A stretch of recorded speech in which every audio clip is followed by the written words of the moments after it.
안녕하세요. 늘 감사하는 회계사입니다. 자, 보험이란 무엇인가? 간단히 돈을 내고 사고가 발생하면 돈을 받는 겁니다.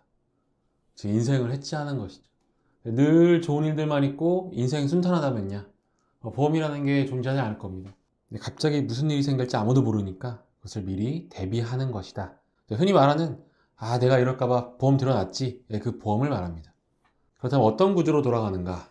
보험사, 보험 설계사, 고객이 있습니다. 보험사가 보험 상품을 만들고 운용하고요.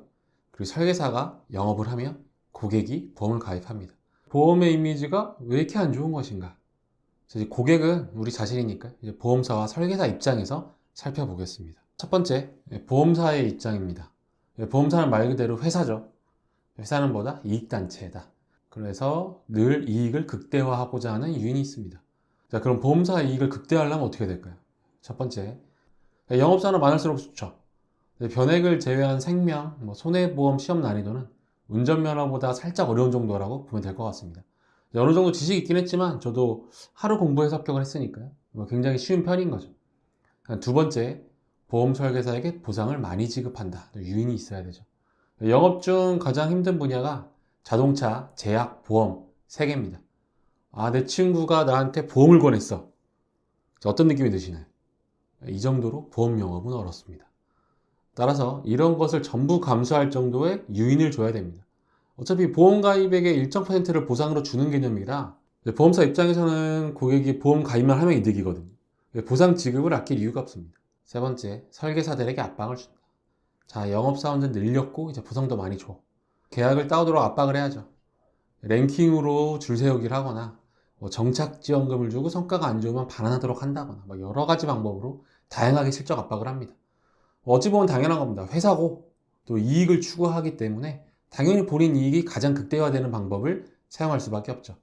자, 두 번째, 설계사 기준으로 보겠습니다. 보험 설계사 소득을 보죠.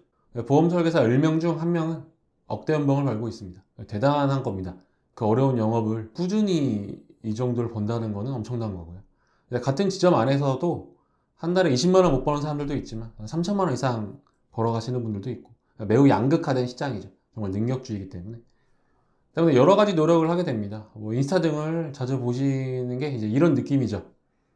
자산관리사 이렇게 잘 나가고 여러 가지 관리를 해 드리겠다. 결론적으로 이제 보험이라고 보면 되는 거고요. 자, 하지만 이제 잘 아시다시피 보험 영업은 쉬운 게 아닙니다. 결국 안면 없는 사람이 대무설계 어쩌고저쩌고 하다가 돌고 돌아 보험 이야기 나오면 눈빛부터가 바뀌죠. 그러니 결국 지인 영업을 하게 됩니다.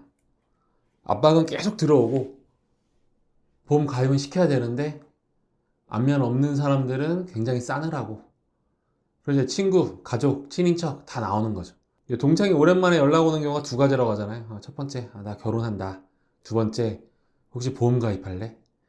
하지만 아무리 지인이 많아도 결국 지인 영업은 1년을 넘을 수가 없습니다. 이제 한계가 있는 거죠. 보험에서 전속 설계사의 경우 1년 이내에 50% 정도가 그만두고요. 이제 보험 대리점의 경우 GA라고 하는데 이보다 더 높은 것으로 알려져 있습니다. 보통 고액연봉을 노리고 왔다가 영업의 문턱을 넘지 못하고 대부분 그만두게 되어 있습니다. 영업이라는 게 쉽지가 않거든요. 그럼에도 결국 지인이더라도 결국은 보험 가입을 시켰잖아요. 보험 가입이 되었기 때문에 보험사 입장에선 이러나 저러나 이득인 상황입니다. 자, 그럼 보험사 설계사 입장에서 알아봤습니다. 그럼 이제 왜 사람들이 보험을 싫어하는지 이유를 알아보겠습니다. 보통은 이유가 있죠. 첫 번째, 보험사가 이익인 상품은 설계사한테 보상이 큽니다. 그럼 설계사가 보상이 크면 설계사 입장에서는 당연히 그 상품을 권하겠죠. 근데 그거는 고객한테 안 좋은 상품입니다. 당연하겠죠. 그리고 이런 경우 이런 보험 상품은 좀 복잡한 경우가 많습니다. 예를 들어 실비보험 같은 경우 내가 다쳤을 때 청구해서 받는다. 얼마나 심플해요. 근데 복잡한 경우는 정말 바로 이해하기 좀 어려운 상품들도 많고요. 조건이 까다로운 상품들 많고 조건이 까다로울수록 보험사가 이길 거니까요. 하지만 그런 상품일수록 설계사 기준으로는 보상이 크기 때문에 많이 권유하고 많이 권유할수록 누군가는 가입을 하겠죠.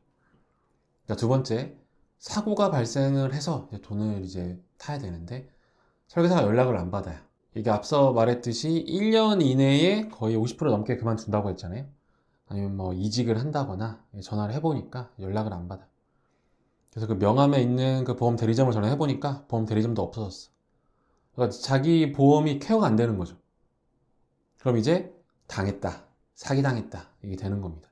자, 세 번째, 중도 해지한다. 자, 보험 납입이라는 게 월납으로 꾸준히 해야 됩니다. 근데 사람 일이라는 게 아무도 모르죠. 자, 내가 대표고 사업이 지금 굉장히 잘 되고 있고 앞으로 잘 될 것 같아. 큰 금액으로 월납을 했는데 갑자기 회사가 이제 안 좋은 일이 발생할 수도 있고 라고 한다면 처음에 전혀 부담스럽지 않았던 보험 납입이 이제 부담스러워지면서 갑자기 목돈이 필요할 수도 있고, 그럼 이제 중도 해지를 하게 됩니다. 근데 중도 해지라는 건 결국 하면 원금을 당연히 못 받겠죠.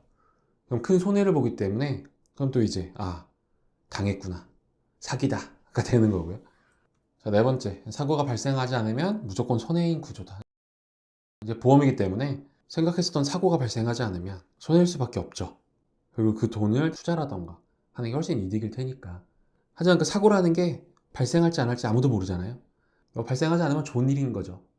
이런 복합적인 이유 때문에 보험의 이미지가 안 좋은데, 이 구조 자체가 설계사분들의 양성이 너무 쉽고요. 아무나 할 수 있을 정도의 문턱이 낮다 보니까. 근데 이제 그분들이 결국 지인 영업으로 빠질 수밖에 없고, 하다가 한 1년쯤 있다가 그만둘 수밖에 없고, 보험사가 이득인 상품을 계속 권유할 수밖에 없는 구조기 때문에 이렇게 안 좋은 이미지가 된 것 같습니다. 사실 오랜만에 연락 와서 갑자기 막 보험 얘기 꺼내고 하면 뭐 기분이 좋을 수는 없겠죠. 이제 그런 여러 가지 경험들이 쌓이면서 이미지가 안 좋아진 거 아닌가 싶습니다. 하지만 그럼에도 이제 보험 들어놨어야 그 보험이기 때문에 인생을 해지한다는 개념으로는 의미가 있는 것 같습니다. 이상 보험의 이미지가 안 좋은 이유에 대한 설명이었습니다. 도움 되셨길 바랍니다.